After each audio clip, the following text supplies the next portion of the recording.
So, welcome to week 4. I want to thank Tom Hargrove for getting us off to a fabulous start. I want to talk a little bit about a project that I wrapped up this week.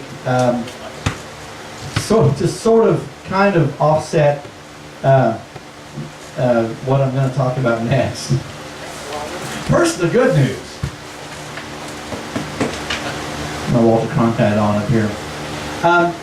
I'm really proud to announce or share with folks. On Monday, we sent off to the publisher a book that I spent the last year and a half writing. It was a book that was written for a client. I wrote it for hire about the history of the oil and gas industry here in North Texas. The book is called Deep Impact, the History of Oil and Gas in North Texas. That's the subtitle. The client was the Texas Alliance of Energy Producers, and it was... They are capitalists too. I'm sorry? They are capitalists. They are absolute capitalists. Boy. Yeah, and you've actually sort of teased at the punchline. Oh, I'm sorry. Well, no, you teased it. You didn't give it away. It's my punchline. You couldn't possibly. Amazingly, I made it past this past security at the Texas Alliance of Energy Producers and convinced them to let me write this book for them as not only a fundraiser. They're a nonprofit and they're always looking for ways to raise to increase revenues, but as really just a love letter to the oil and gas industry here. Anyone who knows anything about the economy here, the history here, has to understand the nexus, the connection between what the oil and gas industry has done and what it means to everything that's ever happened here. And of course, we're I think here in Wichita County, Clay County, we're ground zero of the American oil industry. And there were earlier finds, there were bigger finds, but there was never a more important find than what happened here. And the oil and gas industry, as we know it here in America, was born 15 miles from where we're sitting right here. And it struck me as odd when I first moved here in 2000 as a child kind of the oil field. My dad and my wife's dad both worked for Halliburton up in Duncan.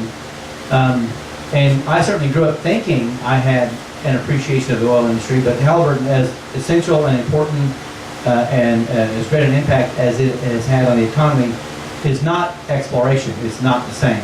And moving here and learning about the oil and gas exploration game and the impact that it had on this economy was really eye-opening and really connected a lot of dots for me. And from the very first days that I lived here, in fact, I moved here in March of 2000, and within a couple of weeks we started at the newspaper the oil and gas section. Me and Ted Buss started gathering stories for this special section.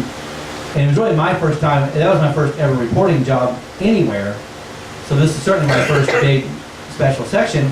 And I found myself interviewing basically all these old timers that office downtown, and all these old geologists and operators, and I walk into these dusty offices full of blueprints. There's not a computer to be found. There's still not. I mean, these guys, their secretaries, half of them don't even have computers. They are living in they're doing just fine where they started.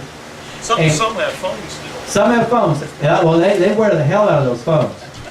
I can't tell you how many interviews I was doing for this book, and the person I'm talking to, these are all the names and we don't need to drop any names right now, but the interview would be interrupted because it was time to make the 1 o'clock phone calls, and they'd spin around their desk, they'd pick up the phone, and they'd call their operators. Boom, boom, boom. Very hands-on, very retail, not remotely the tycoon image you have of someone who's making a handsome living in the oil field. These guys, they wouldn't even know how to hand over that responsibility. So yeah, very, very eye-opening to be in these guys' offices. But after that first round of interviews in 2000, I went to Alex Mills, who's the president of the Alliance of Energy Producers, and I was like, who's capturing these stories? I was very reminded of, it sort of reminded me of the World War II veteran stories and the Korean War veteran stories that were not being captured, and these people that were the only ones who could tell them were dying, and the stories were dying with them. So in 2000 was the first time I approached Alex Mills at the Alliance about this book, and I would see him from time to time and kind of nudge him and say, hey, we still got to get on this. So in fall of 2010, we finally pulled the trigger on this, and I thought it was going to be a project I would knock out. Because being a reporter, I'm accustomed to knocking out a certain amount of content every single day, because normally when you're doing a news story,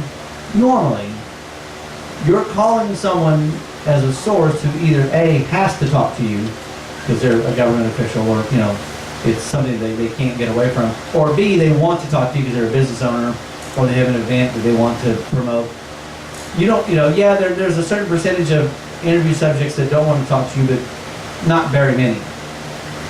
This was a whole group of people that didn't care, didn't know me, didn't care, they didn't know who I was, didn't know what I was working on, and I thought that this project would take 4 months. I'll call them up, I'll get this story, I'll hang up. I'll call them up, get this story, I'll hang up. We're going to knock this thing out. Yeah, a year and a half later, chasing these guys around town, and once I got past the guard, the receptionist or whoever, once I got the interview, they were gracious, had nothing but time, had great stories to tell, amazing stories to tell. But yeah, the timeline kind of blew up. So the final completion of the project was long in coming, and was really happy to finally get over the goal line. But we sent it off this week, and basically the book is a story. It's a 100-year narrative. The first discoveries were made on the Wagner Ranch in 1901, and then we took it all the way, about 2009 or 2010. So we broke basically up the narrative up into decade-long segments, and we told the story from whatever sources we could find. And some of them were academic or pre-existing historical accounts, newspaper accounts, and then as we got closer to the current day, we interviewed actual folks who were there, like Bob Gunn and Bill Thacker, and the Kimball family, and just a bunch of amazing people with more stories than time in a year to tell. And so we did. That's one part of the book, and the middle section of the book is our biographies of 15 or 16 of these household names that we all know: Bridwell, Perkins, Prothrow, Kimball, Bonner, Wilson, all these names. Of course, now that I'm telling you, here's a phenomenon of the story writing business. When you press send back to the printer, you dump that story from your head. And we uploaded this to the publisher on Monday, and I'm already starting the process of forgetting that project because it occupied my entire brain for 18 months, and that was about all I could my brain can handle. So great biographies of all of these legendary people that we all know: Charles McGahey, Joe McMahon, just goes on and on. So amazing biographies of these individuals, and the book will be on sale at the Oil and Gas Expo at the end of April.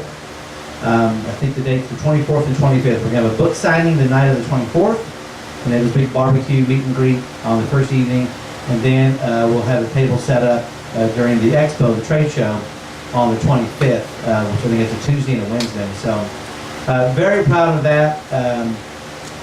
Certainly the most exhaustive book I've ever been a part of writing. But I can't deny I'm really proud of it.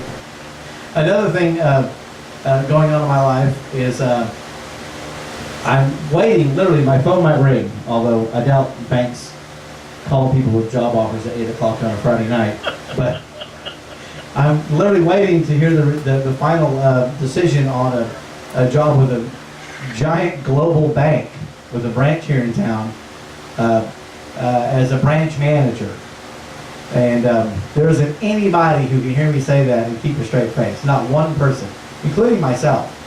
So it makes me wonder what's going on in the world that I snuck past the guards at the Alliance of Energy Producers, and now I'm on the cusp of being a branch manager. for a household name global. I feel like I'm on what was it on Wheel of Fortune? They always say, I'm a branch manager for a major department store. Yeah, well, is it car titles for cash? it is not car titles. Oh, my phone's ringing. Oh, White Shannon, you're too funny.